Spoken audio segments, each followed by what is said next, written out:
എന്താടാ നിന്റെ മുഖത്തൊരു വാട്ടം? What is the problem? കുറെ ഫോൺ വിളിച്ച് എടുക്കുന്നില്ല. അപ്പം വീഡിയോ കാണാൻ അൽഫി പെട്ടെന്ന് തന്നെ വീട്ടിലേക്ക് തിരിച്ചു വരേണ്ടതാണ്. കഷ്ടകാലം ഇങ്ങനെയൊക്കെ അങ്ങ് പോയെന്ന് വിചാരിച്ചാ മതി, നീ കരയണ്ട. വീഡിയോ കാണുമ്പോൾ ഉടനെ തന്നെ തിരിച്ചു വരെ ബേബി. തൂങ്ങിച്ചാവണം നിൽക്കരുത് കേട്ടാ. I M your husband waiting here. ഇത് എന്താ പറയുക, ചുമ്മാ പറയട്ടെ, സീരിയസ് ആയിട്ട് പറയാണ്. അല്ലെങ്കിൽ നിനക്ക് ഇത്തിരി എടുത്തിയാട്ടം കൂടുതലാണ്. ഇന്ന് മോർണിംഗ് ഒക്കെ ഞങ്ങൾ നല്ല ചില്ലായിട്ട് ഇരിക്കുകയായിരുന്നു, ഒരു കുഴപ്പമില്ല, ഫുൾ ചിൽ വൈബൊക്കെ ആയിരുന്നു. എന്നിട്ട് പറയൂ. ഇന്ന് രാവിലെ പടം കണ്ടുകൊണ്ടിരിക്കുമ്പോൾ അവള് ചോക്ലേറ്റ് തിന്നുകൊണ്ടിരിക്കുമ്പോൾ അയാൾ എന്താ പറയുന്നേ? എനിക്കറിയാം എന്തോ കാര്യമായിട്ട് പറയണേ. ഞാനൊരു മഞ്ചി എടുത്ത് പിന്നെ ഞാൻ അവിടെ തന്നെ വെച്ച്. എന്റെ ഭാഗ്യം ഇവിടെ കോമഡി ഇല്ല, സീരിയസ് സംഭവം എന്താ വെച്ചാൽ നമുക്കത് കോമഡി ആയിരിക്കും, പക്ഷെ ചിലർക്ക് ഇത് കോമഡി അല്ല. അപ്പൊ പറ, എന്താണ് ശരിക്കും ആക്ച്വലി പ്രോബ്ലം? ഒരു ഗാലക്സിയും കഴിച്ച് ഞാൻ ടി വി കണ്ടോണ്ടിരിക്കുക. അപ്പൊ നമ്മള് അലീച്ച കഴിക്കുന്നേ.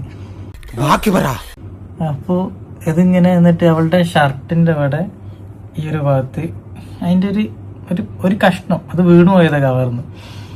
എന്നിട്ട് വീണു പോയതല്ലേ, കവർന്നത് അലിഞ്ഞൊരു കഷ്ണം ചെറുത് വീണതല്ലേന്ന് വിചാരിച്ച് എന്റെ കഷ്ടകാലത്തിന് ഞാനതിങ്ങനെ തോണ്ടി പറഞ്ഞ ആ കഷ്ണം ഇങ്ങനെ എടുത്ത് വായിലിട്ടു. എന്റെ പൊന്നെ ഫുൾ ടെറർ. അത് ചോദിച്ചു ചോക്ലേറ്റ് പറഞ്ഞ് ലാസ്റ്റ് പീസ്. അത്രേ ഉള്ളോ?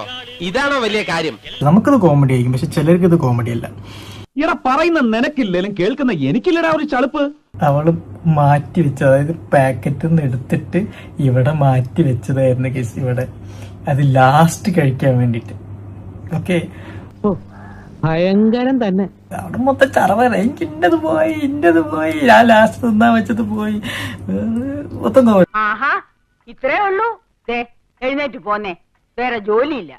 മഞ്ച് പറ്റില്ല, ഡയറി മിൽക്ക് പറ്റില്ല, ഇവൻ കിൻഡർ ജോയ് പോലും പറ്റില്ല. അവൾക്ക് ഗാലക്സി തന്നെ വേണം. അയ്യോ, അങ്ങനെ വാശി പിടിക്കരുത്. അങ്ങനെ ഞാൻ പറഞ്ഞ് നമ്മ പരിഹാരം ഉണ്ടാക്കാന്നൊക്കെ പറഞ്ഞ് സെറ്റാക്കി വരുമ്പോഴത്തേക്കും അവള് ഞാൻ പോയി വാങ്ങിക്കോളാന്നും പറഞ്ഞ് ദേഷ്യം പിടിച്ച് ഊബർ വിളിച്ചൊന്നും എനിക്കറിയില്ല, പക്ഷെ ഫ്ലാറ്റിൽ നിന്നും പോയി.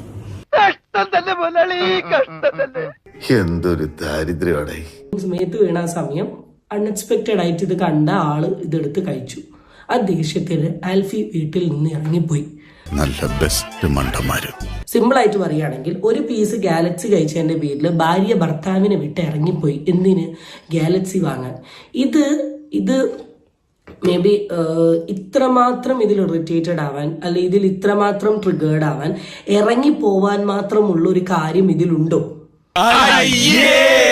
ഇതാണോ കാര്യം? ഇതിലും വലിയ പ്രശ്നങ്ങൾ നടന്നിട്ട് വരെ പലരും ജീവിതത്തിൽ എക്സിസ്റ്റ് ചെയ്യുന്നുണ്ട്.